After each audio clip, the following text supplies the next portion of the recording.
దాడి చేసింది మన వాళ్ళే, పోయిర్రు ఈపు వలగొట్టి వచ్చిర్రు. ఎమ్మెల్యే కౌశిక్ రెడ్డి ఇంటిపై దాడి ఘటన పైన సీఎం రేవంత్ క్లారిటీ ఇచ్చేసిండు కదా. నిన్నటిదాకా ఏం చెప్పిండినా, ఇదే కాంగ్రెస్ మంత్రులు కావచ్చు, లేకపోతే కాంగ్రెస్ నాయకులు కావచ్చు, ఆ పిసిసిలో ఉన్నటువంటి అధికార ప్రతినిధులు కావచ్చు, వీళ్ళందరూ ఏం మాట్లాడారు టీవీలలో కూర్చొని, అది మాకేం సంబంధం, బీఆర్ఎస్ వాళ్ళు కొట్టుకున్నారు అని చెప్పిండు. మరి ఇలా ముఖ్యమంత్రి ఏమో దాడి చేసింది మా వాళ్ళే అని చెప్పేసి ముఖ్యమంత్రి చెప్తా ఉన్నాడు. ఎవరి మాట నమ్మాలి? ముఖ్యమంత్రి చెప్పింది నమ్మాలనా, లేకపోతే కాంగ్రెస్ మంత్రులు చెప్పింది నమ్మాలనా, లేకపోతే కాంగ్రెస్ అధికార ప్రతినిధులు చెప్పింది నమ్మాలనా? ఎవరు చెప్పింది నమ్మాలి? తెలంగాణ ప్రజలు ఎవరి మాట నమ్మాలి? అంటే కాంగ్రెస్ అనేది ఇట్లా ఉంటుంది, ఎవరికి దోచినట్టు వాడు మాట్లాడతాడు, వాళ్ళకి అడ్డు అదుపు ఏముండదు, ఇష్టం వచ్చినట్టు చేస్తారని అనుకోవాలనా? ఏమనుకోవాలి? దాడి చేసింది మా వాళ్ళనే నాకు క్లియర్గా చెప్పిండు ఆయన. మా గాంధీ పోయి సిద్ధపండి చేసి వచ్చిండు, సంకనాగనిగా పిలిచినవా చూసుకుందామని, మా జోలికి వస్తే ఊరుకోం, ముందే పోలీసులకు చూసుకోమని చెప్పిన. మహేష్ కుమార్ గౌడ్ సౌమ్యుడే, కానీ వెనక నేనున్నా, కాబట్టి జాగ్రత్తగా ఉండండి. ఆగస్టు 15కే ప్రతి రైతుకు రుణమాఫీ చేసినాం. ఆగస్టు 15కే ప్రతి రైతుకు రుణమాఫీ చేశాట. ఆ రుణమాఫీ బాబుతో అంతా పంపించాయి ఇప్పుడు వాళ్ళకు, మార్నింగ్ న్యూస్లకి. ఏం చెప్తా ఉన్నాడు? సంకనాగా పిలిచినవా చూసుకుందామని, మా జోలికి వస్తే ఊరుకోం అంటే, ఎవరైనా ప్రతిపక్ష పౌరులు కానీ లేదనుకుంటే జర్నలిస్టులు కానీ మాట్లాడితే, ప్రజల పక్షాన కొట్లాడితే మాట్లాడితే, కాంగ్రెస్ను నిలదీస్తే ఊకోరంట, వాళ్ళు దాడులు చేస్తారంట. ఇట్లా గాంధీ పోయిండు కదా, అరికపూడి గాంధీ అనేటోడు పోయిండు కదా, పోయి దాడి చేసి వచ్చాడు కదా, సేమ్ అట్లనే మేము దాడి చేసేస్తామని చెప్పేసి మన ముఖ్యమంత్రి గారు సెలవిస్తూ ఉన్నారు. ఇది ఆయన చేస్తున్నటువంటి వ్యవహారం. రాష్ట్రానికి ముఖ్యమంత్రి ఉండి, ఎవడైనా ఈ రాష్ట్రంలో ముఖ్యమంత్రి అయినాక ప్రజలందరూ మన వాళ్ళే, ప్రజలంతా నా వాళ్ళే, వాళ్ళను పాలించేటువంటి బాధ్యత నాకు ఇచ్చిరు కాబట్టి నేను అందరినీ సమానంగా చూస్తా, లా అండ్ ఆర్డర్ సమస్య రాకుండా చూసుకుంటా అని చెప్పేసి మాట్లాడుతూ ఉన్నాడు. ఈ పొంకనాల మాటలు నువ్వు ఇలా మాట్లాడుతూ ఉన్నావు. ప్రజలే కనుక ఒకసారి తిరగబడితే పెద్ద పెద్ద నియంత్రణనే తొక్కేసిర్రు, కట్టు బట్టలతోని ఉరికిచ్చిర్రు రోడ్ల మీద. నువ్వెంత చెప్పు? బీఆర్ఎస్ వాళ్ళు అంటున్నట్టు లిల్లిపుట్టు నువ్వెంత అని చెప్పేసి వాళ్ళు అంటా ఉన్నారు ఇప్పటికే. సో కాబట్టి నువ్వెంత, ఎందుకు ఈ అహంకారపూరిత మాటలు ఎందుకు మాట్లాడుతున్నట్టు, దేనికోసం మాట్లాడుతున్నట్టు, ఎవరిని రెచ్చగొట్టడానికి మాట్లాడుతున్నట్టు, ఏ ప్రయోజనాలు పొందడం కోసం మాట్లాడుతున్నట్టు, అన్నిటికీ సమాధానం చెప్పాలి. ఉరికిస్తారంట, కొడతారంట, దాడులు చేస్తారంట, మా జోలికి వస్తే ఊకుంటామా? మహేష్ కుమార్ గౌడ్ కొత్తగా పీసీసీగా ఎన్నికయ్యిండు, నేను ఆయనకు బాధ్యతలు అప్పచెప్పిండు. అప్పచెప్తున్న సందర్భంగా ఏం చెప్పాలి మహేష్ కుమార్ గౌడ్కి? రేవంత్ రెడ్డి, నీకు పార్టీ పెద్ద పదవి ఇచ్చింది కాబట్టి నువ్వు సౌమ్యంగా ఉండాలి, మంచిగా ఉండాలి. ఇక్కడ మనం అధికారంలో ఉన్నాం కాబట్టి ప్రతిపక్ష పార్టీలు మన మీద రకరకాల ఆరోపణలు చేస్తూ ఉంటాయి, రకరకాల విమర్శలు చేస్తూ ఉంటాయి. అన్నింటికీ మనం సావధానంగా మనం తిప్పికొట్టాలి అని చెప్పాలి. కానీ మహేష్ కుమార్ గౌడ్ సౌమ్యుడే కావచ్చు, నేను వెనకంగా ఉన్నా, నేను రౌడీని, నేను గూండాని, నేను బజారోని, అందుకని నేను దాడులు చేస్తా అని చెప్తా ఉన్నాడు. ఇదేం తరీకా? ముఖ్యమంత్రికి ఉండేటువంటి లక్షణం ఒకటన ఉందా నీకు? మళ్ళీ నువ్వు పోయి ఏం చెప్తావు? నేను ముఖ్యమంత్రినయ్యా, నీకు నచ్చకపోయినా నేను ముఖ్యమంత్రిని, ఆ పదవి కన్నా మీరు గౌరవం ఇవ్వాలి అని చెప్పేసి మళ్ళీ చెప్తాడు పోయి. మరి గౌరవం ఇస్తాడు, మాట్లాడుతున్నావా ఏమన్నా? నిన్నటి మాటలు తీ ఒకసారి, నిన్నటి మాటలు చూపి ఇంకా చూడు ఒకసారి. ఈ ముఖ్యమంత్రికి కూడా లక్షణం ఉందా ఏమన్నా ఒకటన్నా?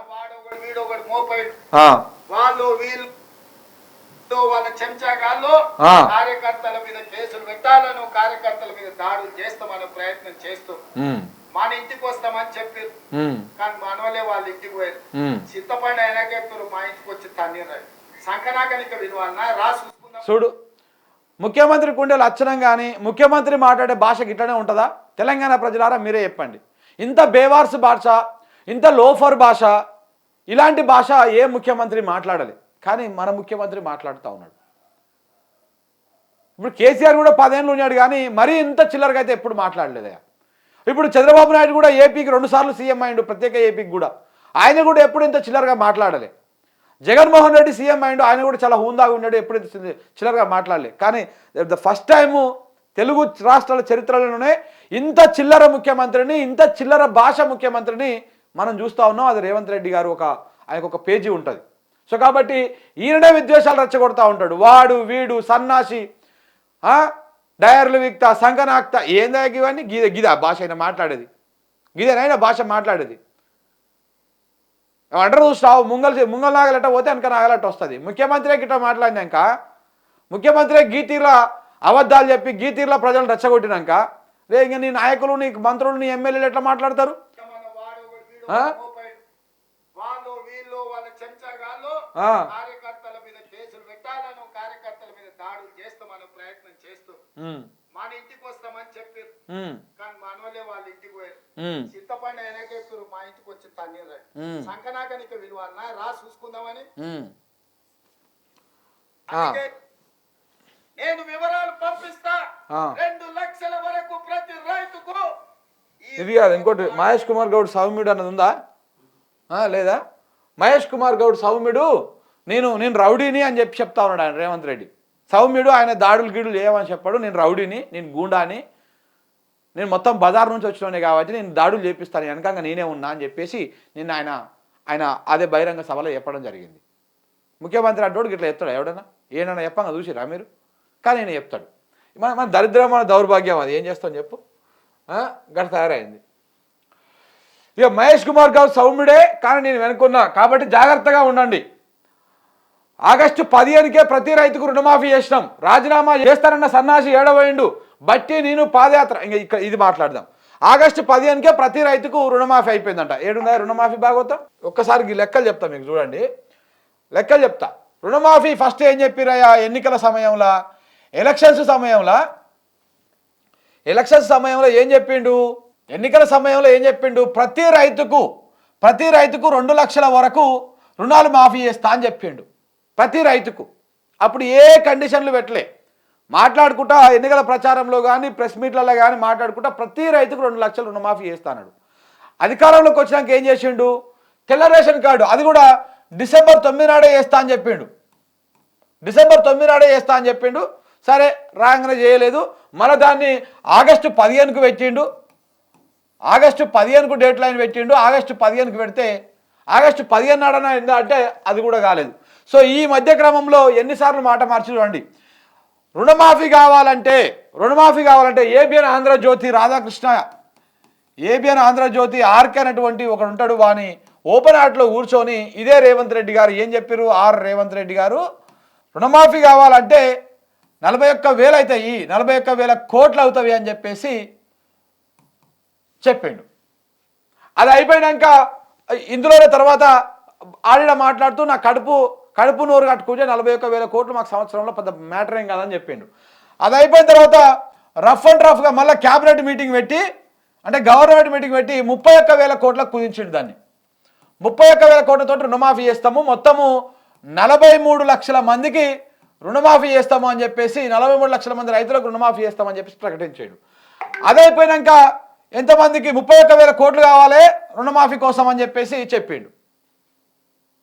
అది అయిపోయిన తర్వాత ఇప్పుడు మొన్న 3 విడతలుగా ఎన్ని రిలీజ్ చేసినాయా? 17,900 కోట్లు, అంటే 800 పైచిలకు కోట్లు.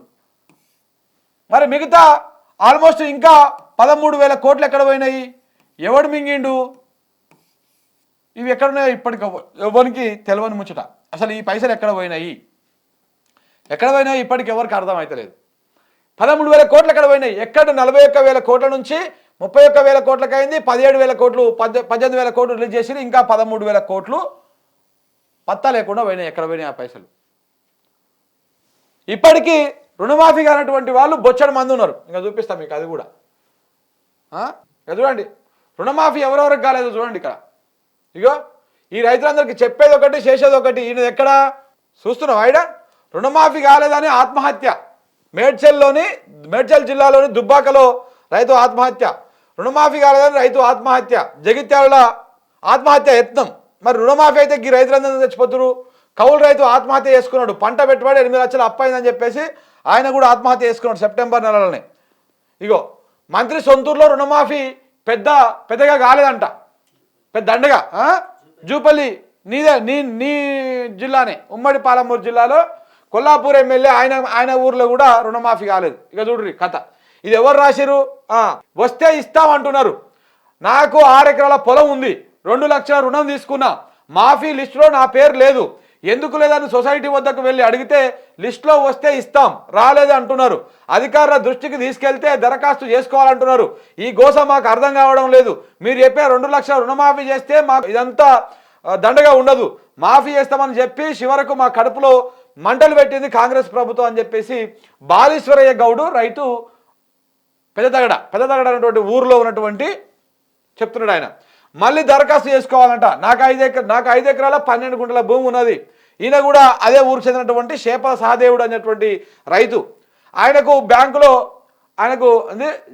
జటప్రోల్ బ్యాంకులో 1,75,000 రుణం తీసుకున్నాడంట. మాఫీ లిస్టులో ఆయన పేరు రాలేదు. అధికారులు అడిగితే మళ్ళీ దరఖాస్తు చేసుకోవాలంటున్నారు. మేము రైతులమే, మాకు అప్పు ఉంది, మా ఒక ఊరిలో ఇలా ఇన్ని తేడాలు చూపుతున్నారు, 2 లక్షల వరకు మాఫీ అన్నారు, అది చేస్తే మిమ్మల్ని మళ్ళీ అడుగుతామా? ఈ సర్కారు చేసేది ఒకటి చెప్పేది ఒకటి అని చెప్పేసి అంటా ఉన్నాడు. మాఫీ చేయలే కంచి శివ యువ రైతు పెద్దదగడ. సో అదే ఊరికి చెందినటువంటి నాకు ఎకరా 20 గుంటల భూమి దీనిపైన 50,000 రుణం తీసుకోవాలంట. ఇక్కడ 2 లక్షలు ఆయనకు గాలే, 1,75,000 ఆయనకు గాలే, 50,000 తీసుకోవడానికి కూడా గాలే. ఏది రుణాలు మాఫీ? మరి ఎవరికి చేసినావు రేవంత్ రెడ్డి? నువ్వు మళ్ళీ పొంగనాల మాటలు ఎందుకు మాట్లాడుతావు? నువ్వు అందరికీ రుణాలు మాఫీ చేసినా అని చెప్పేసి. ఇంకా నువ్వు చేసింది కాక ఈ పొంగనాలు చెప్పి ఇదేంటిది? ఇదేనా రైతా?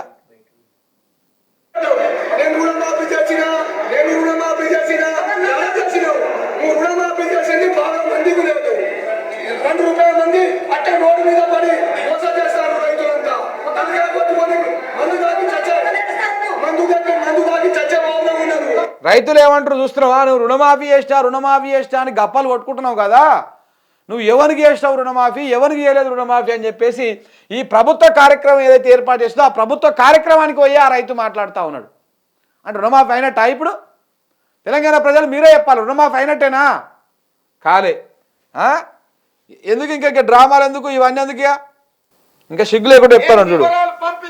పంపి 2 లక్షల వరకు ప్రతి రైతుకు ఈ రోజు రుణమాఫీ చేసిన చరిత్ర, ఇచ్చిన మాట నిలబెట్టుకున్న చరిత్ర. 15 ఆగస్టు నాడు పండగ ఉన్నా, కార్యక్రమాలు ఉన్నా, ఇచ్చిన మాట ప్రకారం మేము వెయ్యాల్సిందే అని 3 విడతలు 27 రోజుల్లో 15 ఆగస్టు లోపల 2 లక్షల లోపల రుణమాఫీ అందరికి చేసినాం. ఇవాళ 2 లక్షలు అందరికి చేసేసినంట. మరి చచ్చిపోతున్నటువంటి వాళ్ళు, ఆందోళన చేస్తున్నటువంటి వాళ్ళు వీళ్ళందరూ ఎక్కడ పోయారు? ఇక ఇన్ని చేసి ఇంకా నువ్వు రాజీనామా చేయవా అని చెప్పేసి మాట్లాడుతూ ఉన్నాడు. అది రుణమాఫీ భాగవతం. నేను బట్టి పాదయాత్ర చేసి పార్టీని గెలిపించినాం. ఆ పాదయాత్ర తెలంగాణ ప్రజలకు అదైపోయింది. ఇప్పుడు యమపాశం లెక్క అయింది. సంవత్సరంలోనే 65,000 ఉద్యోగాలు ఇచ్చినామంట. రైతులని అట్లా మోసం చేసిండు, ఇప్పుడు నిరుద్యోగులని ఇట్లా మోసం చేస్తున్నాడు. 65,000 ఉద్యోగాలు ఇచ్చేసిండు. అప్పుడే 30,000 ఉద్యోగాలు ఏమో గత ప్రభుత్వం అన్ని ఎత్తిపోతే పత్రాలు ఇచ్చిండు. మరి ఇయ్యనటువంటి ఇంకా 35,000 ఉద్యోగాలు, మరి నోటిఫికేషన్ కూడా 35,000 ఉద్యోగాలకు ఇవ్వలే. మరి ఏడికెళ్ళి ఇచ్చిండో ఎవరికి ఇచ్చిండో నాకు అర్థం కాదు. నాకు తెలిసి రేవంత్ రెడ్డి ఇంట్లో 10 కుటుంబాలకు 10 మందికి ఉద్యోగాలు వచ్చినాయి. ఎవరెవరికి అంటే ఇగో రేవంత్ అన్న ఇంట్లో త్రిబుల్ ఆర్ వాళ్ళ ఇంట్లో ఎంతమందికి వచ్చింది అంటే కొడంగల్లో తిరుపతి అన్నకు వచ్చింది, కొండారెడ్డిపల్లిలో ఇంకొక వాళ్ళ అన్న కుటుంబానికి కృష్ణారెడ్డి కుటుంబానికి వచ్చింది. మన హైదరాబాద్ చుట్టుపక్కల ప్రాంతాల్లో దందాలు చేసుకోవడానికి మన కొండన్నకు అప్పచెప్పిండు. అమెరికాలో ఇంకొకటి జగనాల్కి అప్పచెప్పిండు. ఆయన పేరు జగనాలే కదా, జగాల్ రెడ్డికి అప్పచెప్పిండు. ఇంకొక ఆయన కూడా ఉన్నాడు, చిన్న ఆయనను పెద్ద ఆయనను, కృష్ణారెడ్డి అని ఇంకొక చిన్న తమ్ముడు ఉంటాడు. పెద్ద ఆయనకు మన అందరికంటే చిన్న ఆయన కూడా కృష్ణారెడ్డి ఉన్నాడు. వీళ్ళు మొత్తం 7 అన్నదమ్ముళ్ళు. సో కాబట్టి ఇంకొక ఆయనకి మరి ఏడప్ప చెప్పిండు ఆ కృష్ణారెడ్డికి. ఇక ఇదిట్లో పోతే అల్లుడు, మన బిడ్డను చేసుకున్నటువంటి రేవంత్ రెడ్డి బిడ్డను చేసుకున్న అల్లుడు ఆంధ్ర ఆయన, తెలంగాణ ఆయన కాదు. ఆయన ఆంధ్రకి ఈయన బిడ్డని, ఆ అల్లునికి మొత్తం పెట్టుబడులన్నీ అప్పచెప్తా ఉన్నాడు. అట్లనే ఈ కొడంగల్లో పెడుతున్నటువంటి ఫార్మాసిటీ ఏదైతే ఉందో ఆ ఫార్మాసిటీకి సంబంధించి కొన్ని కంపెనీలు ఉన్నాయని బీఆర్ఎస్ నేత కృషాంక్ గతంలోనే ఆరోపించిండు. అట్లా అల్లునికేమో ఫార్మాసిటీ కంపెనీల దుకాణము అప్పచెప్పిండు. ఇక అల్లునికి సంబంధించినటువంటి ఫ్యామిలీలు ఎవరుతున్నారో వాళ్లకు ట్రాన్స్ఫర్లు, పోలీస్ అధికారులు ఎవరైనా ట్రాన్స్ఫర్లు కావాలంటే మొత్తం మామూలు ఇచ్చిపుచ్చుకునేటువంటి వ్యవహారం మొత్తం అక్కడి నుంచి నడుస్తూ ఉందంట. ఇక పార్టీకి సంబంధించినటువంటి వ్యవహారం, సోషల్ మీడియాకి సంబంధించినటువంటి వ్యవహారం ఏమో రేవంత్ రెడ్డి గారి త్రిబుల్ ఆర్ గారి భార్య గీతమ్మ అద్భుతంగా నిర్వహిస్తూ ఉంది. కొన్ని హ్యాండిల్స్ కొన్ని మంది సోషల్ మీడియా టీంలను పెట్టి రేవంత్ రెడ్డిని వ్యతిరేకిస్తున్నటువంటి వాళ్ళు, ప్రశ్నిస్తున్నటువంటి వాళ్ళ మీద ఏ విధంగా సోషల్ మీడియాలో దాడులు చేయొచ్చు అని చెప్పేసి ఆమె గీతమ్మ ఈ కార్యక్రమం చేస్తూ ఉందన్నమాట. దాంతోపాటు ఆ మన్నా మధ్య ఈ కార్పొరేషన్ చైర్మన్ల పదవులు కూడా మేడం గారే కొంత ఫైనల్ చేసినట్టు తెలుస్తూ ఉంది. సో కాబట్టి ఇట్లా అందరికీ రకరకాల పదవులు వచ్చేసినాయి రేవంత్ రెడ్డి ఒక్కడు సీఎం అయినందుకు. ఒకరింట్లో ఇప్పుడు వీళ్ళు ఎవ్వరు కూడా వీళ్ళకు ప్రజలు వీళ్ళకు ఓట్లు వేయలే, ఒక్కరికి కూడా ఓట్లు వేయలే ఎవ్వరు కూడా. సో కాబట్టి ఇట్లా రేవంత్ రెడ్డి ఒక్కడు సీఎం అయినందుకు ఇంతమందికి ఇన్ని పదవులు వచ్చినాయి అన్నట్టు. ఇక బట్టి విక్రమార్క వాళ్ళ ఆవిడ అక్కడ లోకల్గా ఎమ్మెల్యేనే, మన దుద్దిల శరబాబుల తమ్ముడు షీన్ బాబు ఎమ్మెల్యేనే. వీళ్ళంతా షాడో ఎమ్మెల్యేలు, మొత్తం రాజ్యం అంతా నడిపించేది వీళ్ళే. సో కాబట్టి ఈ రకంగా నడుస్తూ ఉందన్నమాట. ఇది కుటుంబ పాలన కాదు, మళ్ళీ మనం అట్లనే అనకూడదు. అట్లా అంటే మళ్ళీ లేని పర్సన్ వస్తుంది అనమాట. ఇక కష్టపడి సోనియమ్మ తెలంగాణ ఇచ్చిందంట. ఎక్కడి సోనియమ్మ, ఎక్కడ తెలంగాణ, ఎవరు ఇచ్చిర్రు? తెచ్చుకున్నాం, మేము గుంజుకున్నాం. సోనియమ్మ ముక్కుకు తాడేసి గుంజి కిందికి ఇస్తావా సస్తావా? అమ్మ సోనియమ్మ, ఓ తల్లి సోనియమ్మ, ఢిల్లీలు నా బొమ్మ, సంగతమ్మ, ఇట్లా ఎన్ని పాటలు లేవు అప్పుడు, ఎన్ని పాటలు లేవు. తెలంగాణ అనేది తెచ్చుకొని గుంజుకున్నాం మనం, కష్టపడి కొట్లాడి ప్రాణాలు అర్పించి కొట్లాడి తెలంగాణను సాధించుకున్నాం. సోనియా గాంధీ తెలంగాణ ఏం ఉత్తపుణ్యానికి ఇయ్యలే, ఆ విషయాన్ని మర్చిపోవద్దు నువ్వు. సన్నోట్లకే 500 రూపాయల బోనస్ ఇస్తాడంట. ఇక అయిపోయా, అన్ని విధాలుగా నిండా నట్టేట ముంచేసిండు అన్ని వర్గాలను రేవంత్ రెడ్డి. ఇది ఆయన చేస్తున్నటువంటి వ్యవహారం.